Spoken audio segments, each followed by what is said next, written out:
You know, in South Carolina, we grow our women strong. And I want to thank Mayor J.R.O. She has been with us. She was with us in Georgetown. She came here to be able to talk to you today. Thank you for your leadership. Thank you for your service. We appreciate you very much. And I want to thank Brown and Brenda Bethune. They have been so fantastic and supportive to us. I want to thank them for doing everything they have. You know, I look at this crowd and I think, how many of you were here when I was governor? So a lot of you. Well, I look at this crowd and I think about what we did together. You know, we did a lot of things together. When I came in as governor, those times were tough. We had 11% unemployment. We had thousands of people on welfare. And South Carolina was the butt of the jokes. And what did we do? We rallied. And we got together and we got to work. And by the time I left, we were building planes with Boeing. We were building more BMWs than any place in the world. We brought in Mercedes-Benz. We brought in Volvo. 5 international tire companies. They referred to us as the beast of the Southeast. We moved that 11% unemployment down to 4%. We put 35,000 people from welfare to work. We did pension reform. We did tort reform. We cut taxes on our small businesses. We built up our coffers. We paid down our debt, and we acknowledged some truths. We said, if you've got to show picture ID to buy Sudafed, if you've got to show picture ID to get on a plane, you should have to show picture ID to protect the integrity of the election process. We did voter ID in South Carolina. We passed the toughest illegal immigration law in the country. President Obama sued us over it, and we won. We passed the first body camera bill in the country, and we held our elected officials to account. We made every elected official start to show us their vote on the record instead of hiding behind voice votes behind closed doors. We made them to start disclose their income so that you could see who was paying them.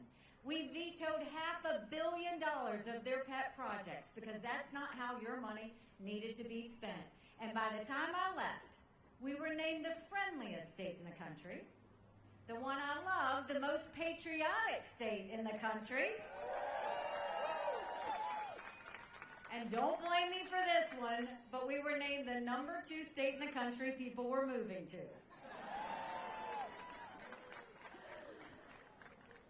And now you look at how our country is, and it's tough to watch this. We're $34 trillion in debt. We're having to borrow money just to make our interest payments. China owns some of that debt. For the first time, we're paying more in interest payments than we are in our defense budget. You know who notices that? Russia, China, and Iran. Something's got to give. And I would love to be able to tell you that Joe Biden did that to us. But I've always spoken to you in hard truths, and I'm going to do that with you tonight. Our Republicans did that to us too.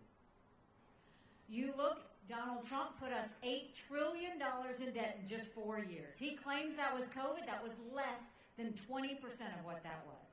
And our Republicans, they passed that $2.2 trillion COVID stimulus bill with no accountability that has now left us with 80 million Americans on Medicaid, 42 million Americans on food stamps. That's a third of our country. And did they try and make it right? Nope. They doubled down and opened up pet projects and earmarks for the first time in 10 years, passing 7,000 of them last year. That is not the way our money was meant to be spent. So how do we fix our economy? The first thing we need to do is claw back the $100 billion of unspent COVID dollars that are still sitting out there. Instead of 87,000 IRS agents going after middle America, let's go after the hundreds of billions of dollars of COVID fraud. 1 out of every $7 was spent fraudulently.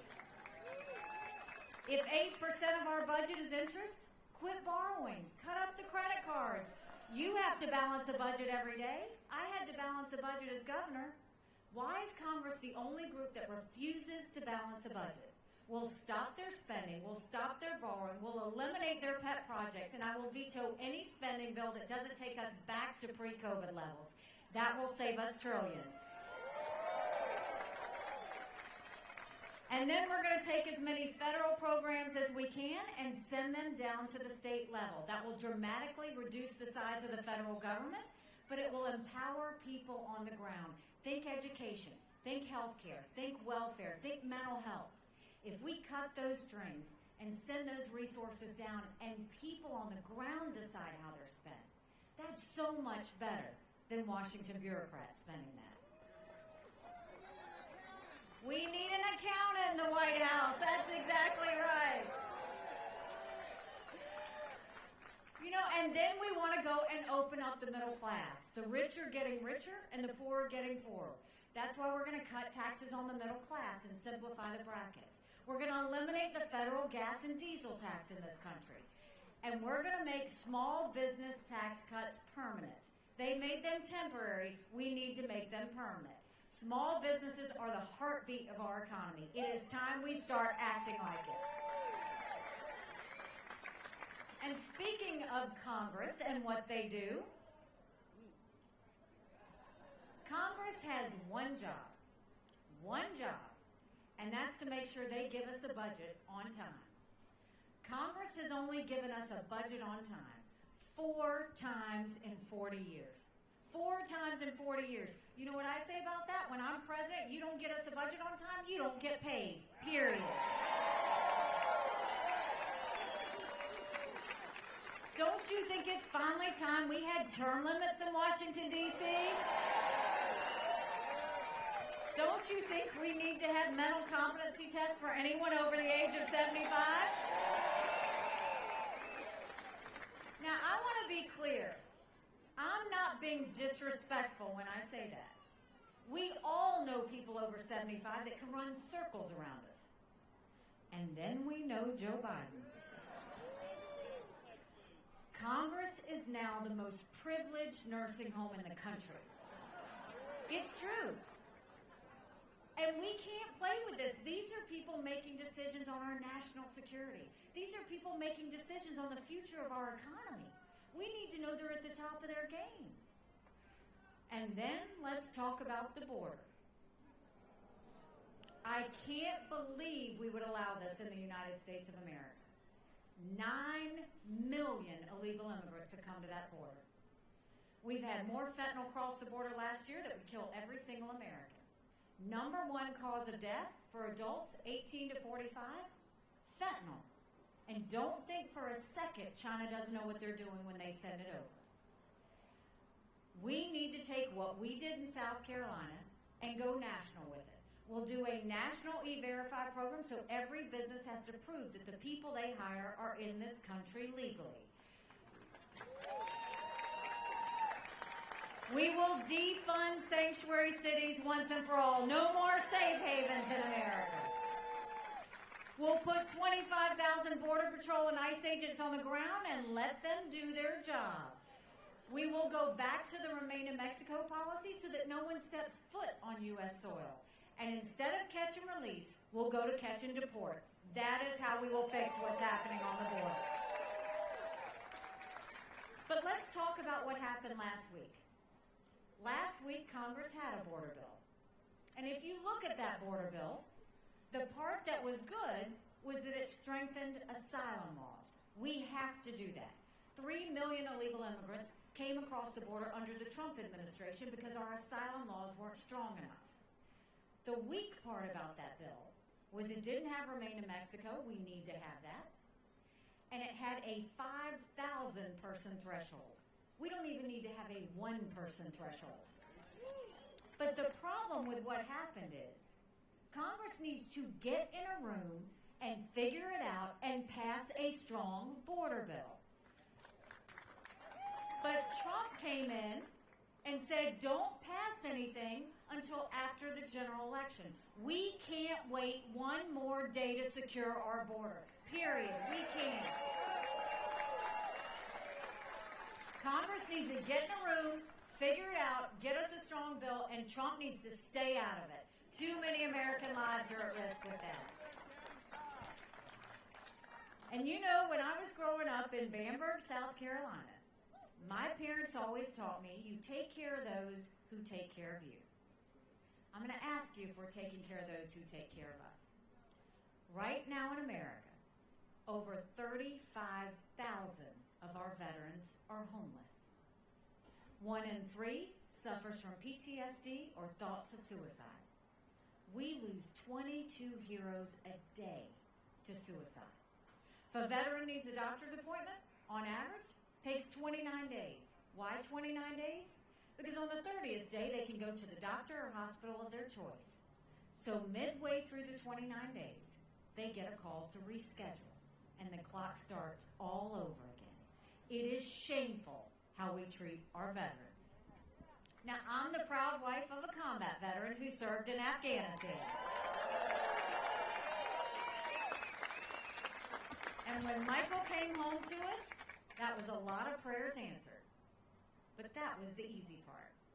When we got home, life got hard. Michael couldn't hear loud noises. He couldn't be in crowds.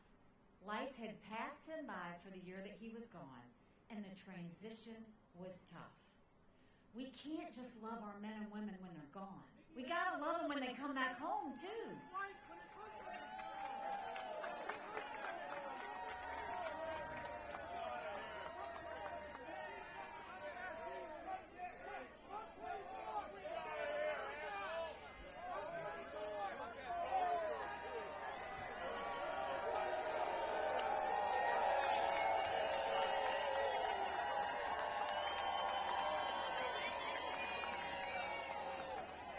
You know, he may not be the only one tonight, but I'll tell you, don't get upset when you see protesters like that, because my husband and a lot of men and women in the military sacrifice every day for his right to be able to do that. So getting back to talking about our veterans, we need to make sure that we don't just take care of them for the 2-week transition. Let's take care of them for the long haul. We need telehealth so they can get the mental health care they need right when they need it. They should be able to go to the doctor or hospital of their choice. They've earned that right. And I think the best way we deal with VA health care, I think every member of Congress should have to get their health care from the VA, and you watch how fast that gets fixed. It'll be the best health care you've ever seen, guaranteed. And speaking of military, let's talk about our national security. The world is on fire, literally. We've got a war in Europe. We've got a war in the Middle East. You've got North Korea testing intercontinental ballistic missiles capable of hitting the U.S. You've got China doing cyber attacks on our infrastructure. You've got Russia putting up blinding satellites where we can't see if a missile's coming in, and they can take out our infrastructure in a second. None of that would have happened had we not had that debacle in Afghanistan. The idea that Michael and his military brothers and sisters who served there had to watch us leave Bagram Air Force Base in the middle of the night without telling our allies who stood shoulder to shoulder with us for decades because we asked them to be there. Think about what that said to our friends. More importantly, think about what that said to our enemies. This is the time we have to have a leader who has moral clarity, that knows the difference between good and bad, and knows the difference between right and wrong.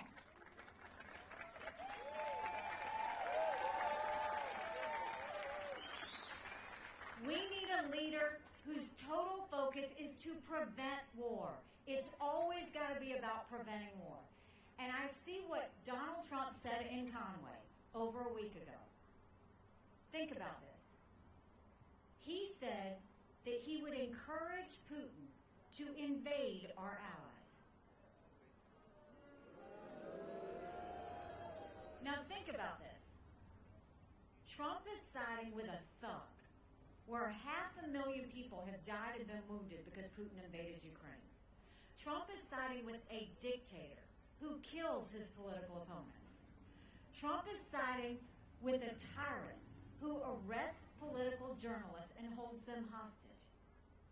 Trump is siding with Putin, who's made no bones about wanting to destroy America. And Trump is choosing to side with him over the allies that stood with us after 9/11? In the he does this when he goes off the teleprompter. It's a problem because in that second when he did that, he made all of our allies more vulnerable. He emboldened Putin, and Putin's now putting troops along those Baltic states. And he put every one of our men and women in the military that are serving there at risk. Words matter. And speaking of words, that same night, he mocked my husband's military service. Now, I'll say this. Michael and I can handle it. When you're in politics, it's open season. That's fine. But you mock one member of the military. You're mocking every member of the military. And we've overlooked things he said before, but this is now a pattern. I mean, he went and he said that military men and women who lost their lives in service were suckers and losers. He was at Arlington National Cemetery and said, what was in it for them? He's never been near a uniform. You think about it. He's never put on a uniform. We all know veterans. We all know people who've served. We all know people who've lost their lives to service. They don't do this for kicks and giggles. They do this because they know freedom's not free.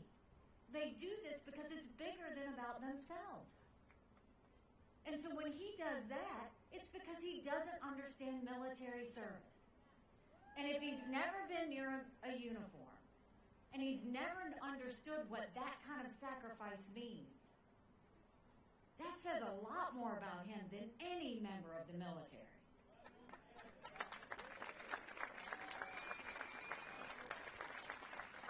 So we know what we need to do with our national security. We know what we need to do with our domestic policy. But now we have to figure out what we want to do on Saturday.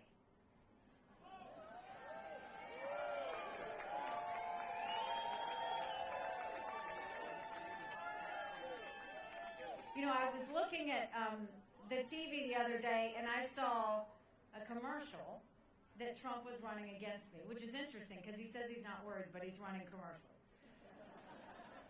And in that commercial, I was looking, and everything he said was a lie. He said I wanted to open borders. He said I wanted to raise taxes. Then he sent out a text message apparently yesterday telling everybody I wanted to cut Social Security. None of that is true, and he knows it. But you know, I thought, well, if he's going to lie about me, I'm going to tell the truth about him.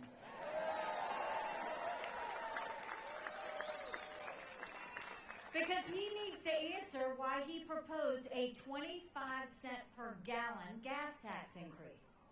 He needs to answer why he now wants to raise taxes on every American family by 10%. He wants to put tariffs on everything from baby strollers to appliances. It will be $2,800 more per year on all of us. He needs to explain why he's not going to do anything with Social Security, so when he leaves, we all get a 24% cut in our benefits. Those are the things he needs the answer to, but he won't because he won't debate me.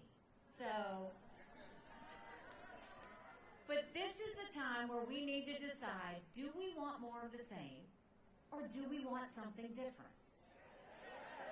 More of the same isn't just Joe Biden. More of the same is Donald Trump.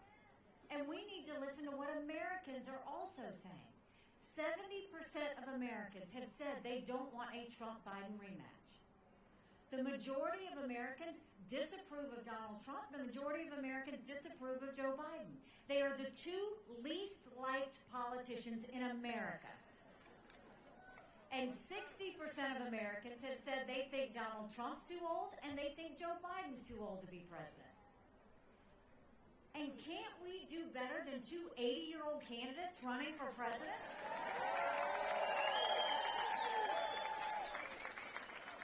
We need someone who can put in 8 years of hard work, day and night, do whatever it takes to get the job done. No drama, no vendettas, but real results for the American people.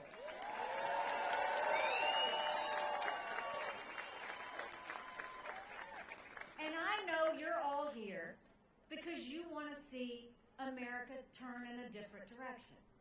You want to see America normal, right? But this is what I'll tell you. The only way we can do that is if we win a general election. And the problem is, Donald Trump can't win a general election. Look at any of the polls. He's down by 5. He's down by 7. On his best day, there was a Marquette poll that came out today. He's margin of error with Joe Biden. I'm in every one of those same polls. That Marquette poll has me beating Joe Biden by 18 points. 18 points! That's bigger than the presidency. That's House, that's Senate, that's governorships, that's school boards. But you win by double digits. That's a mandate going into D.C. to stop the wasteful spending and get our economy back on track. That's a mandate to get our kids reading again and go back to the basics in education. That's a mandate to secure our borders with no more excuses. That's a mandate for law and order in our cities, and that's a mandate for a strong America that prevents wars that we can all be proud of. Don't you want that? Because we could have that. But in order to have that, it's going to take a lot of courage. Courage from everybody here. Courage for me to run. And courage for every one of you to know, don't complain about what happens in a general election if you don't play in this primary. It matters. It matters. You know, 7 months ago, I dropped my husband Michael off at 4 a.m. for another year-long deployment. And I watched him and 230 soldiers pick up their 2 duffel bags of belongings to go to a country they'd never been, all in the name of protecting America. They're willing to sacrifice their lives and their families because they still believe in this amazing experiment that is America. So if they're willing to sacrifice for us there, shouldn't we be willing to fight for America here? Because we have a country to save. But we also have to think about, who are we doing this for? We're doing this for our kids, for your grandkids. Think about what they've been through. They've been through COVID. They see this debt and they don't know what it means for them and their lives. They don't know if they're going to be able to buy a home. They don't know if they're going to get a job. They don't know how they're going to make ends meet. They're fearful of a war. They don't deserve what's happening right now. And right now, what do they hear? Anger, chaos, hatred of one another. And then we wonder why there's so much stress, anxiety, and depression. We've got to do this for them. Under Joe Biden, it's not normal to go and have schools focus more on gender pronouns than they are on reading and math. It's not normal to have illegal immigrants come across a border and no one stop them. It's not normal to have these wars all over the world. But then you look at Donald Trump. It's not normal to pay $50 million in campaign contributions towards your personal court cases. It's not normal to mock the military.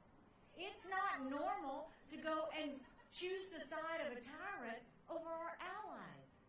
It's not normal to have any of this happen. That's the problem.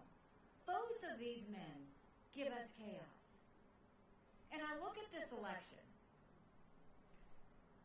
It's been a year since I announced I was running. We had 14 candidates in the race. I defeated a dozen of them. I just got one more I got to catch up to.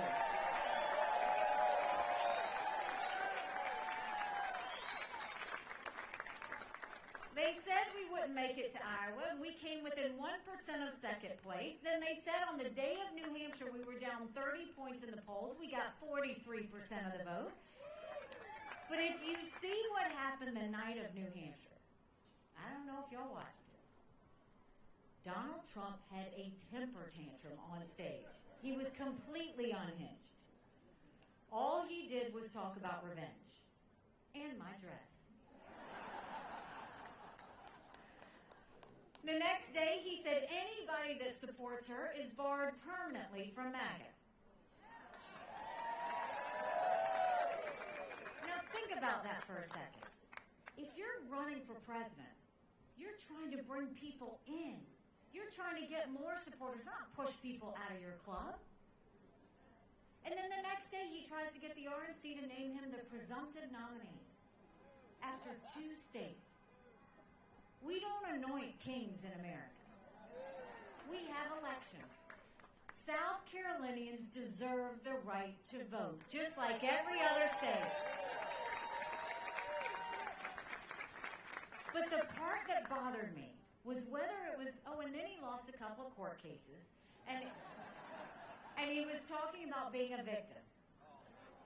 But the part that bothers me, whether it was the night of New Hampshire, or whether it's him talking about being a victim, at no point has he ever talked about the American people.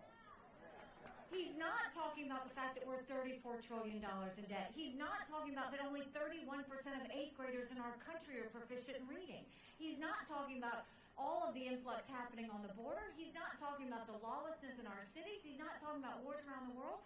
All he's doing is talking about himself. And that's the problem, is it's not about him. It's about the American people.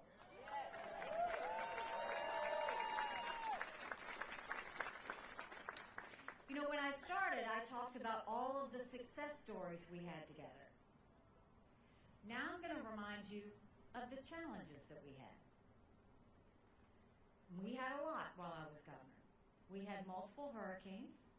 We had a 1,000-year flood. We had a school shooting. We had the shooting of Walter Scott. And we had the shooting of 9 amazing souls at Mother Emanuel Church. It was a lot. Any one of those could have brought us to our knees. And after the shooting at the church, when the national media wanted to define everything about who we were, and it was on the heels of Ferguson, and cities were burning when we turned on the TV. Why didn't that happen to us?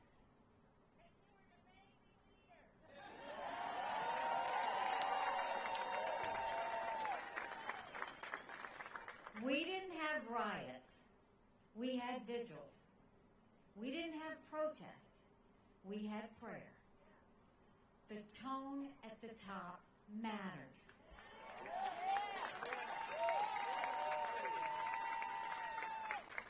We removed a divisive symbol not by saying who was good and who was bad or judging people. A leader shouldn't do that. A leader's supposed to bring out the best in people so that we can go forward. And through all of those situations, we continued to show the country what strength and grace looks like. We did that. Now we have the chance to do that again. We gotta get everybody to the polls. Everybody. You all know people, whether you realize it or not, that are just general election voters. I want you to remind them something. In a general election, you're given a choice. In a primary, you make your choice.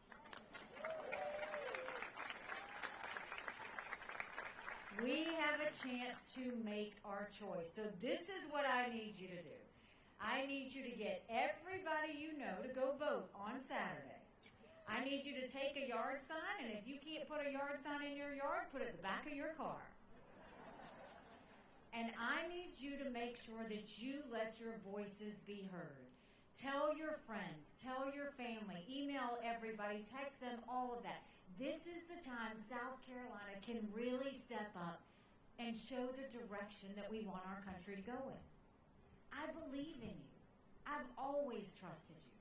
I've always known that South Carolina truly is the best state in the country. You know, when I announced, they asked me why I was running. And I said, my parents came here 50 years ago to an America that was strong and proud and full of opportunities. I want them to know that country again. I'm doing this for Michael and his military brothers and sisters because they need to know their sacrifice matters. They need to know that we love our country. I'm doing this for my daughter who just got married, and I saw how hard it was for her and her husband to buy a home. The average home buyer in America now is 49 years old. The American dream is leaving them. And I'm doing this for my son who's a senior in college.